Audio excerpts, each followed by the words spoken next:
Next जो digestive component है हमारा डिस्कस करने के लिए वो है लार्ज इंटेस्टाइन। देखिए स्टूडेंट, स्मॉल इंटेस्टाइन हमने डिस्कस कर लिया और स्मॉल इंटेस्टाइन में जो लास्ट पार्ट था उसमें हम लोगों ने देखा था कि इलियम के अंदर किस तरीके से एब्जॉर्प्शन का प्रोसेस स्टार्ट हो गया था। अब मिसाल के तौर पर ये स्मॉल इंटेस्टाइन का आखिरी पार्ट है जिसको हम कहते हैं इलियम। ठीक है, इलियम जब अपने टर्मिनल एंड पर पहुंचती है तो टर्मिनल एंड पर पहुंचने के बाद इलियम डायलेट होना शुरू हो जाती है,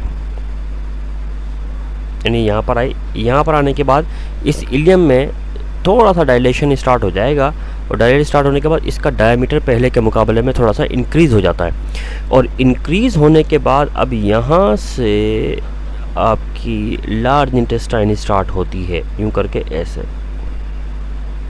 ठीक है, ये लार्ज इंटेस्टाइन का हम लोग ये चीज़ पहले डिस्कस कर चुके हैं कि स्मॉल और लार्ज इंटेस्टाइन की जो क्लासिफिकेशन की गई है उनके डायमीटर की बेस पर की गई, लेंथ की बेस पर नहीं की गई। अब जो ये स्मॉल और लार्ज इंटेस्टाइन होती है इसके जंक्शन में ये वाला एंड जो है वो कहलाता है इलियम, ये स्मॉल इंटेस्टाइन का लास्ट पार्ट, और ये कहलाता है सीकम, लार्ज इंटेस्टाइन का फर्स्ट पार्ट। और इन दोनों के एंड पर एक वॉल्व लगा होता है जिसको कहते हैं इलियोसिकल वॉल्व कहते हैं, इलियोसिकल वॉल्व कहा जाता है ये। ठीक है, इलियोसिकल वॉल्व कहते हैं। और ये एक ऐसा वॉल्व होता है, मतलब वॉल्व भले कहीं पर भी हो, चाहे आपके कार्डियोवैस्कुलर सिस्टम में हो या डाइजेस्टिव सिस्टम में हो, सबका एक ही काम होता है, बैक फ्लो को रोकना। तो ये जो इलियोसिकल वॉल्व जो होता है इसका काम भी यही होता है कि बैक फ्लो के प्रोसेस को स्टॉप करे, तो यहाँ पर होता है। इसके बाद लार्ज इंटेस्टाइन का आपका पार्ट स्टार्ट होता है, that part is called caecum. अच्छा, अब सीकम जो है ये फर्स्ट पार्ट है आपकी लार्ज इंटेस्टाइन का। ठीक है, और इस सीकम के अंदर एब्जॉर्प्शन होती है डेफिनेटली, क्योंकि एब्जॉर्प्शन का प्रोसेस होगा, जो भी डाइजेशन होनी थी वो हो गई।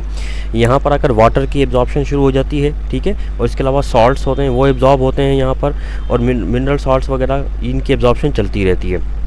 लेकिन इसकी जो इम्पोर्टेंस है सीकम की वो किसी और हवाले से भी है, यानी एक तो एब्जॉर्प्शन के हवाले से डेफिनेटली है कि एब्जॉर्ब इसमें वाटर सॉल्ट वगैरह सब चीज़ें हो रही हैं, वाटर भी हो रहा है, सॉल्ट्स भी हो रहे हैं, मिनरल्स वगैरह। ठीक है, ये एब्जॉर्ब हो रहे हैं। लेकिन ये एक चीज़ यहाँ पर पाई जाती है, ये ज़रा देखें अपेंडिक्स।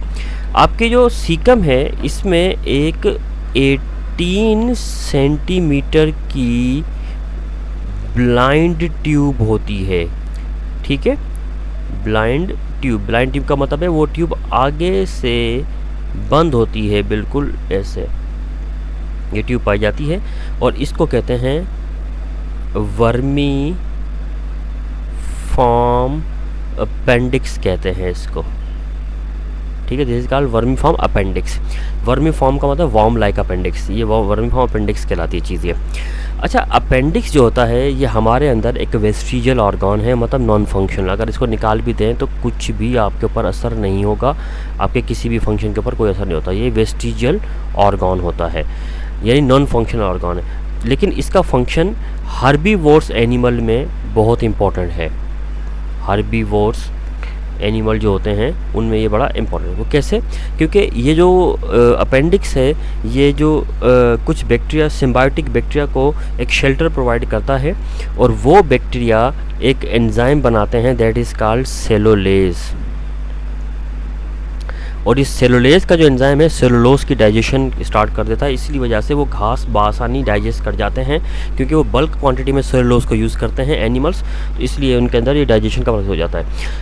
हमारे अंदर चूँकि बैक्टीरिया मौजूद नहीं है इसके अंदर, इसलिए सेलुलोज भी प्रोड्यूस नहीं होता, इसलिए हमारे अंदर सेलुलोज भी डाइजेस्ट नहीं होती। हमारे अंदर सेलुलोज को डाइजेस्ट करने का कोई मैकेनिज्म होता ही नहीं है। सेलुलोज अनडाइजेस्टेड हमारे बॉडी से बाहर एक्सक्रीट आउट हो जाती है फीसिस के साथ।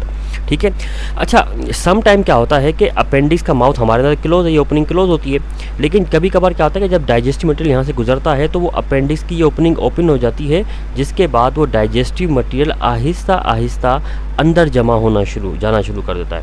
अब वो अंदर कहाँ जाएगा, क्योंकि अंदर तो जाते जाते देखा ब्लाइंड एंड है, तो यहाँ पर ये जमा होना शुरू हो जाता है, और जमा होने के बाद ये अपेंडिक्स आहिस्ता आहिस्ता हार्ड होने लग जाता है, और यहाँ से अपेंडिक्स की तकलीफ़ स्टार्ट हो जाती है।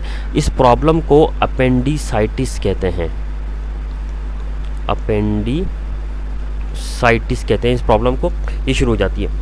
इसके बाद इस अपेंडिक्स को ऑपरेशनली बॉडी से बाहर रिमूव कराना पड़ता है ऑपरेशन कराकर, वरना ये अपेंडिक्स जानलेवा भी साबित हो सकता है। तो सीकम जो है उसके अंदर ये अपेंडिक्स पाया जाता है, जो कि 18 सेंटीमीटर की एक ब्लाइंड ट्यूब होती है, जो कि हमारे अंदर एक वेस्टिजियल ऑर्गन के तौर पर एक्ट करती है। सीकम के बाद लार्ज इंटेस्टाइन का सबसे बड़ा पार्ट आता है, that is part is called colon.